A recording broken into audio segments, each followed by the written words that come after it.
അടുത്തൊരു ചോദ്യം വളരെ എപ്പോഴും നമ്മൾ കേട്ടുകൊണ്ടിരിക്കുന്ന ഒരു സംശയം തന്നെയാണ്. അത് ആവർത്തിച്ച് ചോദിക്കുന്നതിന്റെ ഉദ്ദേശം എനിക്ക് തോന്നുന്നു അത് മോശം ആക്കി കാണിക്കാൻ വേണ്ടി തന്നെയാണ്. അതുകൊണ്ട് തന്നെ നമുക്ക് വീണ്ടും അതിന് വിവരണം കൊടുക്കേണ്ടിയും വരുന്നു. ബാലി വധം, ഒളിച്ചിരുന്ന് ബാലിയെ വധിച്ചത് ശരിയായിരുന്നു? ഇത് ധർമ്മത്തിന് നിരക്കുന്ന പ്രവൃത്തിയാണോ എന്നുള്ളതാണ്. ഏകദേശം എനിക്ക് തോന്നുന്നു ഈ ചോദ്യങ്ങള് 10-60 കൊല്ലമായിട്ട് വീണ്ടും വീണ്ടും ചില വിപ്ലവ പ്രസ്ഥാനക്കാര് ആവർത്തിച്ച് ചോദിച്ചുകൊണ്ടിരിക്കുന്ന ഒരു ചോദ്യമാണ്. ബാലി വധം എന്ന് പറയുമ്പോൾ ഈ ബാലി എന്ന് പറയുന്നത് ആരാ? ബാലി എന്ന് പറയുന്നത് ആരാ? ബാലി എന്ന് പറയുന്നത് ഒരു കുരങ്ങനല്ലേ? അല്ല, ശരിയല്ലേ? കാട്ടിലുള്ള ഒരു ആനയെ മനുഷ്യന് കീഴ്പ്പെടുത്തണമെന്നുണ്ടെങ്കിൽ മനുഷ്യൻ എന്താ ചെയ്യുക? നേരിട്ട് പോയിട്ട് യുദ്ധം ചെയ്തിട്ട് പിടിച്ചിട്ട് അതാണ് ആണത്തം. അതല്ലാതെ വാരി കുഴി ഉണ്ടാക്കിയിട്ട് എന്റെ കുഴിയിൽ ചാടിക്കല്ല എന്നാണോ ആന പറയാ? എങ്ങനെയാണ് ചെയ്യുക?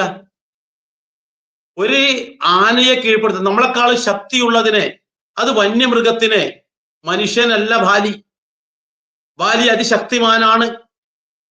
ആ ബാലി ഒരു മൃഗമായിട്ടാണ് കണക്കാക്കുന്നത്, വാനരനാണ്.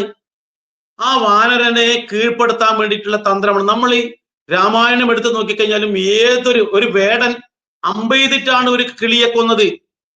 അവർ കുരുവികളായിരിക്കുന്ന സമയത്ത് ദശരഥൻ ആനയെ കൊന്നതും അങ്ങനെ തന്നെയാണ്, അമ്പെയ്തിട്ട് തന്നെയാണ് കൊന്നിരിക്കുന്നത്. ആ ശ്രവണകുമാരനെ കൊല്ലുന്നത് മാറിപ്പോയത് അങ്ങനെ തന്നെയാണ്. രാജാക്കന്മാർ വനത്തിലേക്ക് പോകുന്ന സമയത്ത് നേർക്ക് എന്നല്ല എല്ലാത്തിനെയും കൊന്നിട്ട്, അതിൽ പ്രാണരക്ഷാർത്ഥം ഓടിപ്പോകുമ്പോഴാണ് എല്ലാ ജീവജാലങ്ങളെയും രാജാക്കന്മാർ കൊന്നിട്ടുള്ളത്. സിംഹമായിക്കോട്ടെ, കടുവയാവട്ടെ, കരടിയാവട്ടെ, എല്ലാത്തിനെയും രാജാക്കന്മാർ കൊന്നിരുന്നത് അങ്ങനെയാണ്. ഇവിടെ ബാലി എന്ന് പറയുന്ന കഥാപാത്രം ക്രൂരമായിട്ടുള്ള ഒരു മൃഗമാണ് എന്ന് തന്നെ പറയാം. എന്തുകൊണ്ടാണ് ക്രൂരന്മാരായിട്ടുള്ള ഒരു മൃഗം എന്ന് പറയാൻ കാരണം? ബാലിക്ക് നന്മ എന്ന് പറയുന്നതില്ല. ഒന്നാമത്തെ കാര്യം, ബാലി എന്ന് പറയുന്ന ആ ക്രൂര മൃഗം സ്വന്തം സഹോദരന്റെ ഭാര്യയെപ്പോലും ഭാര്യയാക്കി വെച്ചു എന്നാണ് എഴുത്തച്ഛന്റെ രാമായണത്തിൽ പറയുന്നതെങ്കിൽ, വാൽമീകി രാമായണത്തിലേക്ക് പോകുമ്പോൾ അവിടെ കൂടുതൽ വിശാലമായിട്ട് കാണാൻ പറ്റും. അത് വാനര സ്ത്രീകളെ മാത്രമല്ല, മനുഷ്യ സ്ത്രീകളെ, ദേവസ്ത്രീകളെ, ഗന്ധർവ സ്ത്രീകളെ, അങ്ങനെ തുടങ്ങി നിരവധി സ്ത്രീകളെ തന്റെ വെപ്പാട്ടിയാക്കി വെച്ചിട്ടുണ്ട് ബാലി എന്നുള്ളത് കൃത്യമായിട്ട് രാമായണത്തിലൂടെ പറയുന്നു. ഒന്ന്. രണ്ടാമത്തെ കാര്യം എന്താ വെച്ചാൽ, ഈ ബാലിയെ എടുത്തു വളർത്തിയതാണ് ഈ പറയുന്ന ബാലിയുടെ അച്ഛൻ വൃക്ഷരജസ് എന്ന് പറയുന്നത്. ആ വൃക്ഷരജസിനെ, ആ വളർത്തച്ഛനെ പിടിച്ച് കൽത്തുറങ്കിൽ അടച്ചിട്ട് ഭരണം ഏറ്റെടുത്ത ക്രൂരനാണ് ബാലി. അപ്പൊ ഇങ്ങനെയുള്ള ക്രൂരനായിട്ടുള്ള ബാലി ഓരോ ദിവസവും ഓരോ ക്രൂരകൃത്യങ്ങൾ ചെയ്യും. ആരും ബാലിക്കെതിരെ ശബ്ദിക്കാൻ പാടില്ല എന്നാണ് പറയുന്നത്. അപ്പോൾ അങ്ങനെയാണ് ഈ സുഗ്രീവനെയും ആട്ടി ഓടിപ്പിക്കപ്പെടുന്നത്. അപ്പോൾ ആ അവസരത്തിൽ ബാലിക്കൊരു അഹങ്കാരം എന്ന് വെച്ചാൽ, ആരോടാണോ യുദ്ധം ചെയ്യുന്നത് അവരുടെ നേർപകുതി ശക്തി ബാലിക്ക് കിട്ടും.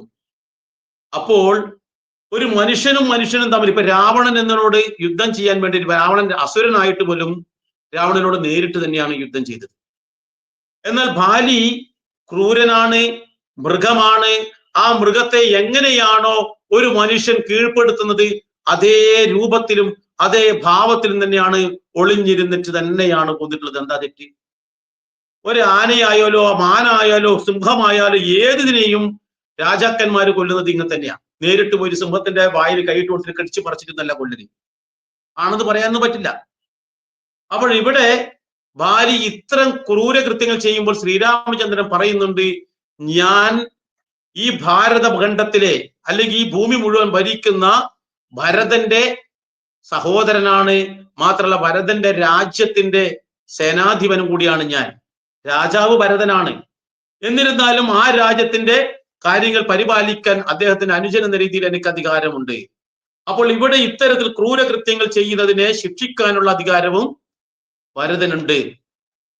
അപ്പൊ ആ ഭരതന്റെ ഒരു സേനാനായകനായിട്ടോ അല്ലെങ്കിൽ മറ്റേതെങ്കിലും തരത്തിലോ നിങ്ങൾ കണക്കാക്കുകയാണെങ്കിൽ തന്നെ എനിക്ക് അതിനുള്ള ശിക്ഷ കൊടുക്കാൻ, ഭരതന്റെ ആചാനുവർത്തി എന്ന രീതിയിൽ ശിക്ഷിക്കാനുള്ള അധികാരമുണ്ട്.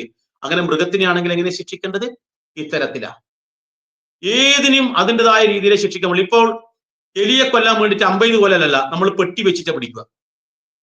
ഒരു എലിപ്പെട്ടി വെച്ചിട്ടോ അല്ലെ വിഷം വെച്ചിട്ടോ എലിനെ കൊല്ലും. അയ്യോ മഹാഭാവല്ലേ അതിനെ കൊല്ലുന്നത്, നിങ്ങൾക്ക് നേരിട്ടൊരു ചുറ്റി കരുതി തലക്കടിച്ചൂടെ പുറകെ പോയിട്ട് എന്ന് പറയാൻ പറ്റുമോ? അപ്പൊ അതിന് ഓരോന്നിനും ഓരോ വഴികളുണ്ട് ഓരോന്നിനെ കൊല്ലുന്നതിന്. ആ വിധത്തിൽ തന്നെയാണ് ഇവിടെ ശക്തിമാനായിട്ടുള്ള മൃഗതുല്യനായിട്ടുള്ള വാലിയെ വധിക്കുന്നത്.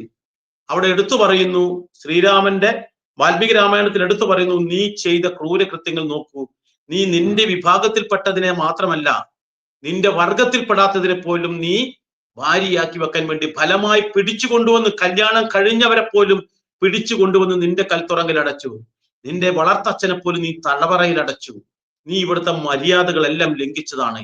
അങ്ങനെയുള്ള ആൾക്കാർക്ക് ഭൂമിയിൽ പിന്നെ നിൽക്കാൻ സ്ഥാനമില്ല, അതുകൊണ്ട് നിന്നെ നശിപ്പിച്ചേ പറ്റൂ എന്നാണ് പറയുന്നത്. പക്ഷെ എഴുത്തച്ഛന്റെ രാമായണത്തിൽ എത്തിക്കഴിഞ്ഞാൽ സഹോദരന്റെ ഭാര്യയെ അപഹരിച്ചു കല്യാണം കഴിച്ചു എന്ന് മാത്രമേ പറയുന്നുള്ളൂ. അപ്പൊ അത് മാത്രമല്ല, അതിന് പിന്നിൽ ഒരുപാട് കാര്യങ്ങളുണ്ട്. ഇങ്ങനെയുള്ള ക്രൂര മൃഗങ്ങളെ ഒരു മനുഷ്യൻ എന്ന രീതിയിൽ ശ്രീരാമചന്ദ്രൻ അങ്ങനെ കൊന്നതിൽ എന്താ തെറ്റ്? ഈ പറയുന്ന കക്ഷിയാണ്, ഇപ്പൊ നമ്മോട് ഈ ചോദ്യം ചോദിക്കുന്ന ഒരാളാന്നിരിക്കട്ടെ, അയാളുടെ മുന്നിലാണ് ഒരു ആന വന്നു, ഒരു സിംഹം വന്നു, ഒരു കടുവ വന്നു, ഒരു പുലി വന്നു, എന്താ ചെയ്യാ?